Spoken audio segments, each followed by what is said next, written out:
Shalom, mari kita mulai hari ini dengan membaca dan merenungkan ayat firman Tuhan.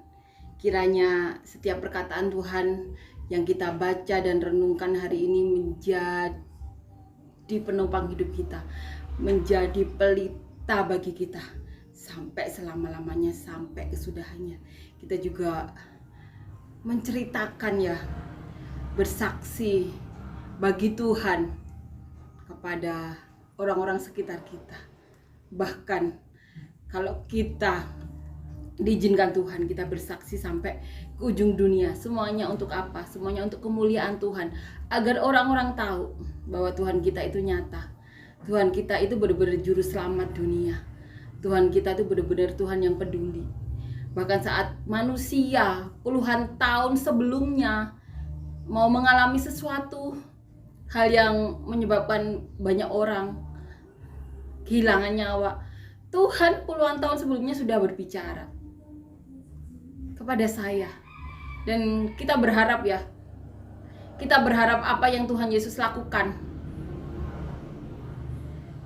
kepada saya ini juga Tuhan Yesus lakukan lagi di masa-masa mendatang.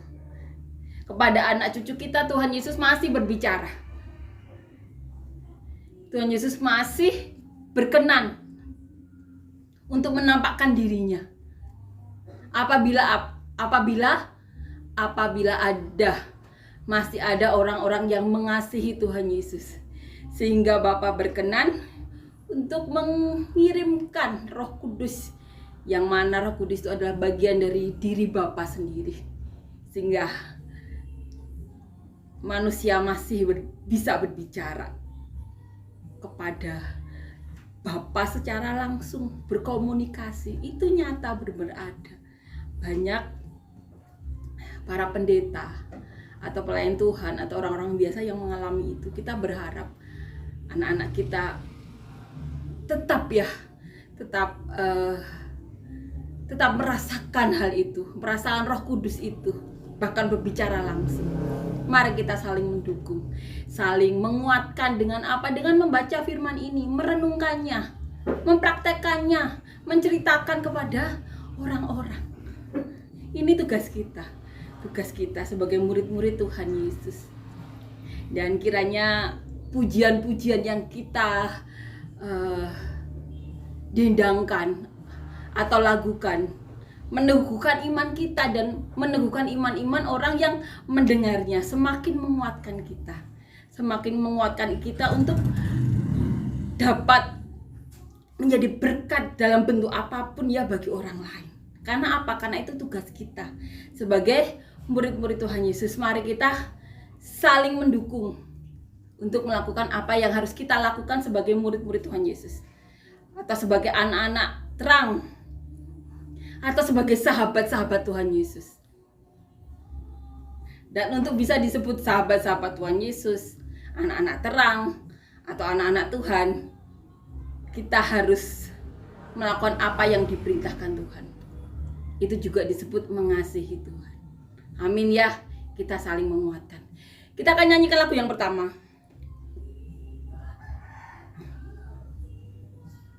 Betapa ku mencintai segala yang telah terjadi, tak pernah sendiri jalani hidup ini, selalu menyertai. Betapa ku menyadari di dalam hidupku ini, Kau selalu memberi dan jangan terbahik, oleh karena kasih. Bapa, sentuh hatiku, ubah hidupku menjadi yang baru, bagai emas yang murni. Kau membentuk bejana hatiku. Bapa, ajarku mengerti sebuah kasih yang selalu memberi, bagai air mengalir yang tiada pernah berhenti. Amin ya, puji Tuhan. Amin. Kita akan membaca dan merenungkan ayat firman Tuhan ya, diambil dari Injil Yohanes pasal ke-16 ayat 1 sampai 4a. Judul perikopnya bertekun. Semuanya ini kukatakan kepadamu, supaya kamu jangan kecewa dan menolak aku. Kamu akan dikucilkan, bahkan akan datang saatnya bahwa setiap orang yang membunuh kamu akan menyangka bahwa ia berbuat bakti bagi Allah. Mereka akan berbuat demikian karena mereka tidak mengenal baik Bapa maupun aku. Tetapi semuanya ini kukatakan kepadamu, supaya apabila datang saatnya kamu ingat bahwa aku telah mengatakannya kepadamu. Amin ya, amin. Judulnya bertekun. Sebuah nasihat yang diberikan Tuhan Yesus kepada murid-muridnya untuk menguatkan murid-muridnya di awal, untuk memberitahu apa yang akan mereka alami. Bahkan mereka akan mengalami sesuatu di mana dikatakan setiap orang yang membunuh kamu akan mengira bahwa mereka melakukannya itu sebagai bukti bakti kepada Allah.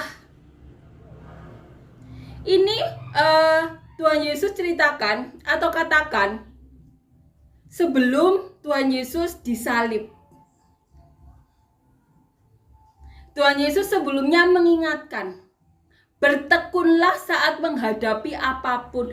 Karena apa? Tuhan Yesus terlebih dahulu telah mengalaminya.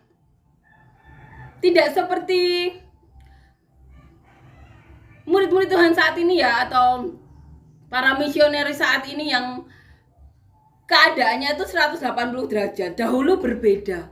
Dahulu dari orang yang belum mengenal Tuhan Yesus, mereka harus memperkenalkannya, dan ditolak pun dengan mengambil nyawa. Ini dialami saat orang-orang seringnya memberitakan di daerah orang-orang yang berseberangan kepercayaan. Itu sering terjadi, tapi untuk di daerah kita saat ini ada, tapi jarang ya. Tapi kalau dahulu sering. Nah, Tuhan Yesus tuh mengingatkan bahwa ini loh yang akan terjadi, bahwa kamu bahkan akan dibunuh seperti Tuhan Yesus. Mereka melakukannya karena mengira itu adalah bakti mereka kepada Allah.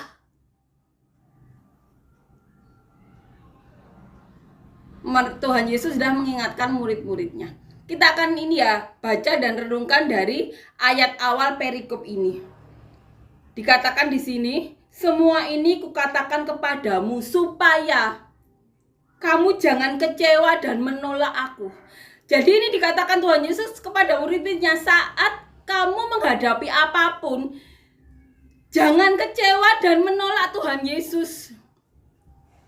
Walaupun yang melakukannya itu bahkan orang Kristen sendiri, bahkan yang punya jabatan sebagai pendeta atau gembala, jangan kecewa kepada Tuhan Yesus dan menolak Tuhan Yesus. Itu sudah Tuhan Yesus ingatkan dari awal. Jangan kecewa dan menolak aku. Bahkan saat yang berbuat seperti itu jabatannya gembala pun, jangan sampai kecewa dan menolak Tuhan. Di sini dikatakan kamu akan dikucilkan. Bahkan akan datang saatnya bahwa setiap orang yang membunuh kamu akan menyangka bahwa ia berbuat bakti bagi Allah. Ini dikatakan kamu akan dikucilkan. Bahkan akan datang saatnya bahwa setiap orang yang membunuh kamu akan menyangka bahwa ia berbuat bakti bagi Allah. Bahkan saat ini di mana Alkitab ini sudah diterjemahkan di berbagai bahasa, itu masih dilakukan orang-orang yang katanya mencintai Tuhan. Katanya berbuat untuk Tuhan. Tapi saat mereka berbuat dosa, Roh Kudus pun tidak mengingatkan mereka. Karena apa? Tuhan Yesus sudah tahu dari awal. Bahkan kamu akan dikucilkan. Bahkan orang-orang yang membunuh kamu akan berbuat itu. Dan mereka percaya bahwa itu adalah bukti bakti mereka bagi Allah. Mereka menipu dirinya sendiri, seperti yang pernah kita baca. Mereka akan berbuat demikian karena mereka tidak mengenal Bapa maupun aku. Tuhan Yesus katakan orang-orang yang berbuat itu kepada kamu, atau orang-orang yang berbuat itu kepada kita, mereka melakukannya karena mereka tidak benar-benar mengenal Bapa maupun Tuhan Yesus. Bahkan saat mereka berbuat dosa fatal pun, Roh Kudus tidak mengingatkan mereka. Karena apa? Karena mereka tidak mengenal Bapa maupun Tuhan Yesus. Jadi jangan kecewa atau menolak Tuhan Yesus. Ini sejak awal sudah diingatkan Tuhan Yesus. Jangan kecewa. Jangan menolak Tuhan Yesus. Karena apa? Karena mereka tidak benar-benar mengenal Bapa ataupun Tuhan Yesus. Kalaupun mereka mengenal, tapi Roh Kudus tidak mau mengingatkan diri mereka. Jadi, jangan kecewa. Jangan menolak Tuhan Yesus. Tetapi semuanya ini kukatakan kepadamu, supaya apabila datang saatnya, kamu ingat bahwa aku telah mengatakannya kepadamu sebagai pengingat. Saat kita mengalami itu, ingatlah bahwa Tuhan Yesus sudah mengingatkan. Dan bahkan Tuhan Yesus mengalaminya sendiri. Yang diminta Tuhan Yesus apa? Jangan sampai kita kecewa dan menolak Tuhan Yesus. Amin ya.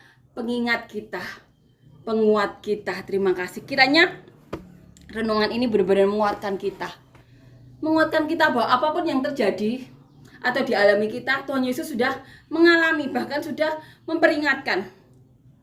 Kiranya hidup kita diberkati ya dengan firman Tuhan yang kita baca hari ini, kita renungkan hari ini. Kita bisa menjadi berkat bagi siapa saja yang ingin Tuhan Yesus berkati melalui kita. Banyak orang-orang yang tertolong melalui kita.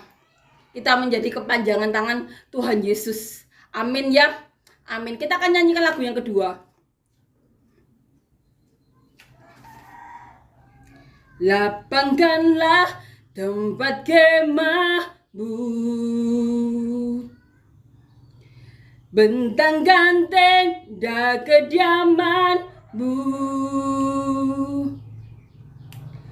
Jangan menghemat, panjangkan talinya dan pancangkan kokoh patokmu. Sebab engkau kan mengembang ke kanan ke kiri, keturunanmu kan memperoleh bangsa-bangsa dan mendiami kota-kota suci. Siapkanlah dirimu. Amin ya. Amin. Puji Tuhan. Amin.